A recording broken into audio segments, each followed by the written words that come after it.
I'm at the protest right now in New York City, anti-Trump, anti-fascist protest, and I have one question.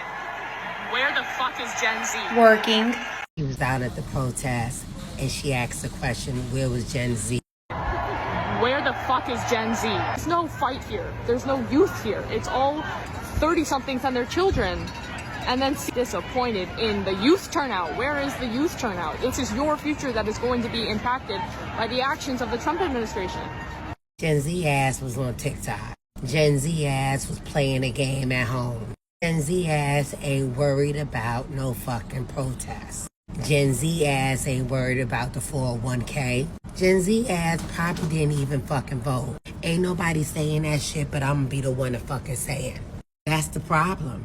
Gen Z should be worried about this because this is going to affect their future. They got social anxiety. They don't even talk to nobody unless they behind a computer. But they need to be out in those streets. But you ain't hear that from me. How the day that you voted for? But with them, they probably didn't even vote.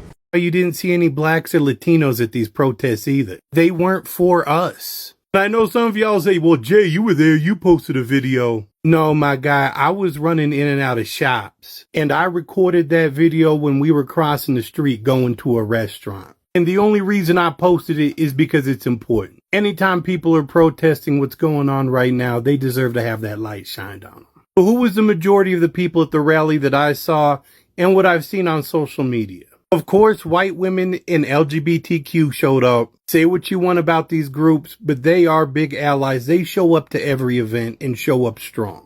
Disabled vets were there because their benefits are getting messed with. And at least the area where I was at, there is a Muslim population, so the Palestinian flag was in the building. But besides the usual signs and t-shirts I saw a lot of Reformed Republican signs, a lot of former MAGA t-shirts. Like a lot.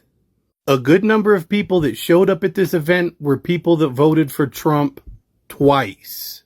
They were fine with all the racism, all the misogyny, all the homophobia. They didn't care that he had essayed women and was buddies with Jeffrey Epstein. They read the Project 2025 document just like everyone else, and they thought it was perfectly fine.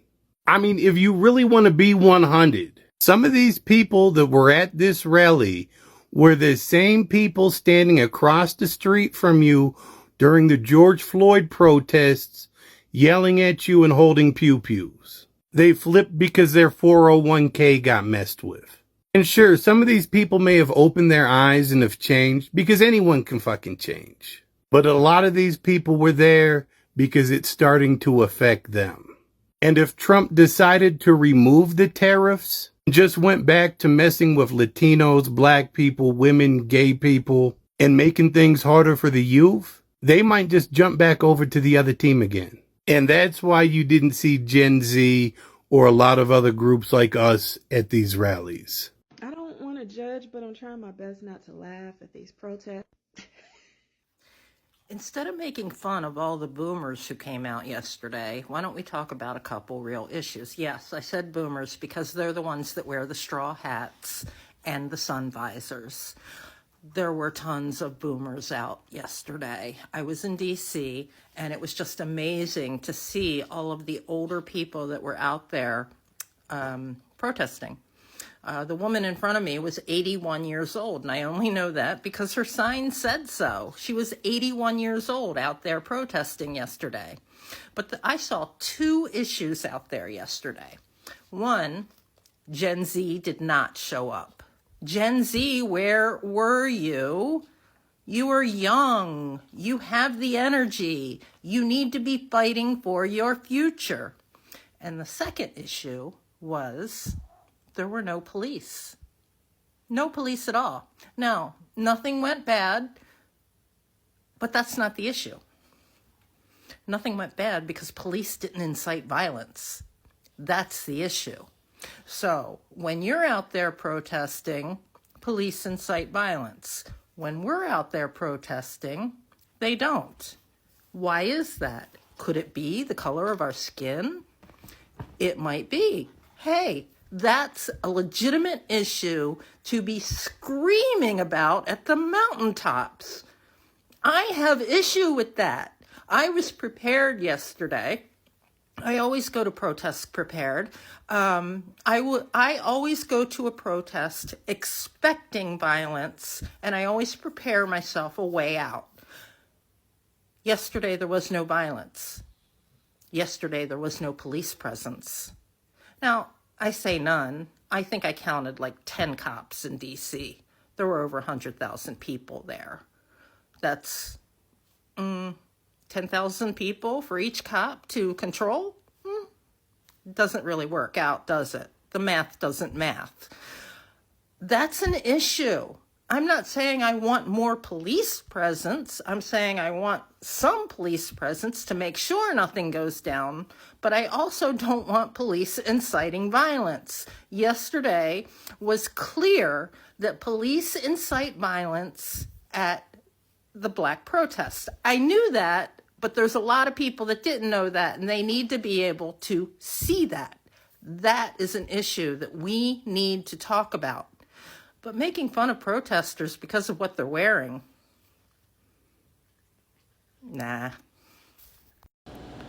Welcome back to Peace of Mind, everyone. I hope you're doing well. As people are processing the protests, more and more individuals are realizing that they did not see a lot of Gen Zs present in the protests. Majority of the protesters who showed up were older generations. They were the ones who also voted for Trump. They were the ones who did not, stop the family members from voting for Trump. So they showed out to, speak against the system. Not Gen Z. A lot of Gen Z did not vote for Trump. So let's hear what other people have to say. Young people coming to these and why?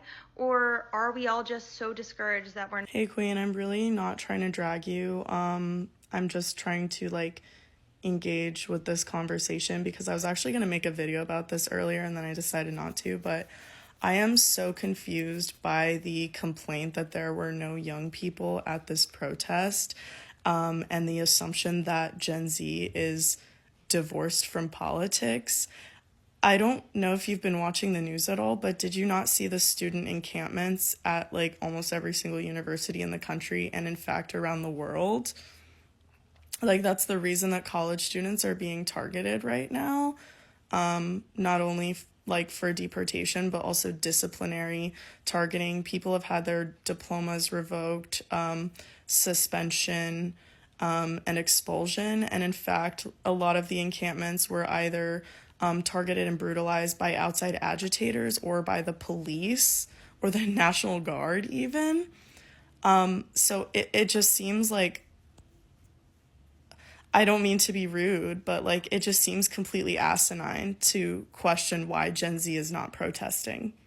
Also, I don't know how old people think Gen Z is, but I literally thought you were the same age as me, and I would have thought that you were Gen Z if I saw you on the street, because I'm 26. Gen Z started in 1996. I was born in 1998. The oldest Gen Zs right now are 28 years old. We're not that young. And the youngest Gen Z are teenagers. So they possibly were among you. And if not, I don't know. I know DC is a different scene than a lot of places, but in New York, the majority of people at Within Our Lifetime protests are Gen Z. I actually think it's pretty incredible. Any protest for Palestinian liberation, you will see such a huge variety of age ranges, races, cultures. It's really incredible. Every single time you will see a mom carrying toddlers, and then teenagers in baggy jeans, and then even middle-aged people and even older people. So I mean, even if there was older people at your protest, I wouldn't say that that's a negative thing. I mean, I think it's great that older people are still willing to get out there like that. And then to your other complaint was that it was silent and nobody was chanting. I mean, maybe it was a lot of people's first protests. I know you said that you went to Black Lives Matter protests and I think the Women's March before, but a lot of people have never been to a protest before and they don't know any chants. Also, if you're in a huge crowd like that, there's no leader. Like, if there's no megaphone, there's no microphones. Like, someone has to start chanting, and maybe that someone can be you. Like, I have been in that position before, and it feels like quite awkward, but it's a lot better than like marching in silence. Also, that's why a lot of people will bring like drums or like musical instruments, because then you at least have like a rhythm for the crowd to match to, you know? But like, if no one's chanting, you're just walking in silence, it's kind of on you to fix that. And I mean, I'm not even saying that like, oh, it's your fault it was silent, because I don't really think that that's like a detriment to the protest. But like, if you want someone to be chanting, then start chanting yourself. Like, it's a people's movement. It's a group. It's supposed to be collaborative, you know? And then ultimately, I would just say, like, if your complaints about a protest are that it was quiet and that it was all old people and you were just marching in silence, I would question what your goal for the protest was. And if it was to disrupt, did you do that? And if you did not meet your goal, what needs to change, and how would you go about changing that for the next time? Or who would you organize with that you see organizing these protests that have the effect that you want? Like, sorry, but Gen Z is organizing for Palestinian liberation, and our protests are not silent, and they are not awkward, and they are not full of old people. But yeah, I mean, I'll still say that, like, I'm not going to condemn this protest and say it was useless, because everybody has that, like, first foray, you know, and, like, even though protesting is a right in this country, it is something that is kind of frowned upon. So maybe it was a lot of people's first protest, maybe they got a taste for it, and maybe they will move further into other avenues of activism, or maybe they will organize with a different group, you know. If you go to a protest, you don't like the way it runs, look for another group to organize with, you know? Like, that's my advice to you. I'm not trying to insult you or anything. But yeah, I hope other people see this and reflect. But, like, honestly, it's just very offensive. I also saw the video of the girl saying that there was no young people at the protest, and it's extremely offensive to me, not because I'm Gen Z, but because Gen Z has been protesting for Palestinian liberation for a year and a half. And if you go to one protest and you're complaining, that tells me that you did not attend any events for Palestinian liberation. And I'm not really sure why you think this protest or your rights are divorced from Palestinian liberation and the genocide that our country is committing in Palestine. But also, like, to then be like, where's Gen Z? Maybe they're going to real protests. Sorry.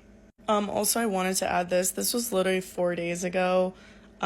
These 6 Jewish students chained themselves to the gates of Columbia University, demanding that they would stay there until Columbia released the names of the trustees that turned over Mahmoud Khalil to Immigrations and Customs Enforcement, and a crowd of other students joined to support them.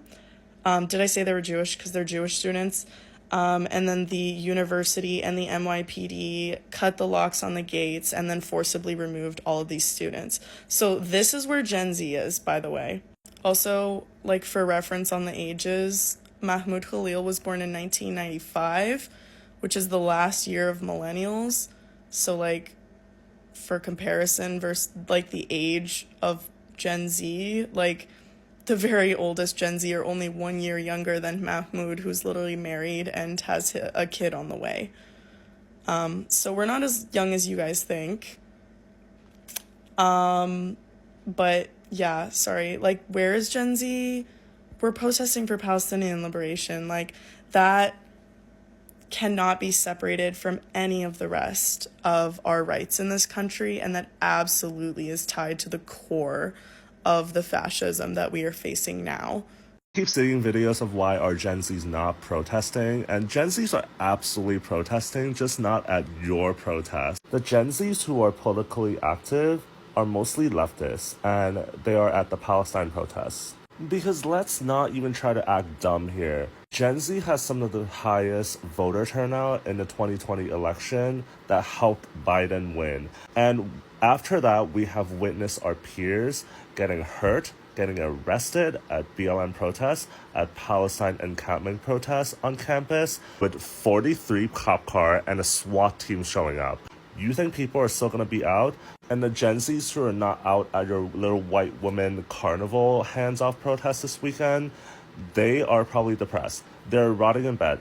They're at a job, trying to pay their bills. And most of my liberal peers who are not leftists, they are fucking tired. We have been trying years after years only to get shit on by the media. I too am disappointed that my Gen Z liberal peers would rather go to brunch with their friends than go to a protest.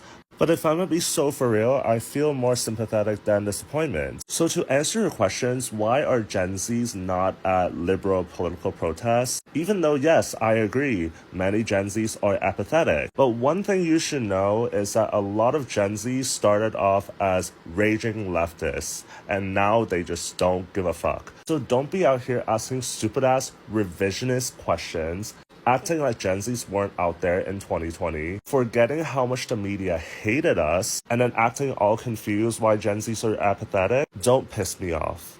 I am seeing lots of confusion and anger from millennials and Gen Xers and possibly boomers from this app as to why Gen Z didn't have a huge turnout in the protests overall. And I want to remind people that not all of Gen Z are adults. The age range for her Gen Z is 13 to 28. So that means there is a good chunk of Gen Zers that are still in middle school and high school. And parents a lot of the times can't afford to take their kids out of school, mainly because the parents themselves can't afford to take a day off of work. Also, a lot of these minors can't drive, at least legally. So there's also that. They can't drive themselves to the protest. Now let me go to the Gen Zers that are actually adults. There's a good chunk of Gen Z that are still in college right now. And a lot of these college kids are going to school and going to work. And the jobs that they are working at normally are customer service jobs, either at a retail store or at a restaurant. And we all know that those jobs don't pay well. And from what I remember in college, I was fighting for my life to pay for my bills with my restaurant job that I had. If you are an adult Gen Zer and you can afford to go to these protests, then by all means, please go to them because you have the financial privilege to go to these protests. So please go to these protests. And I also want to remind people that if you cannot afford to go to a protest, because that's me right now, please do not let people online trying to guilt shame you for not going to these protests, at least going to physical protests, because you don't have the financial means to do so. You are doing the best you can, and that is more than enough. If you do have the financial means, go. Please, go. Go for those that can't afford to go.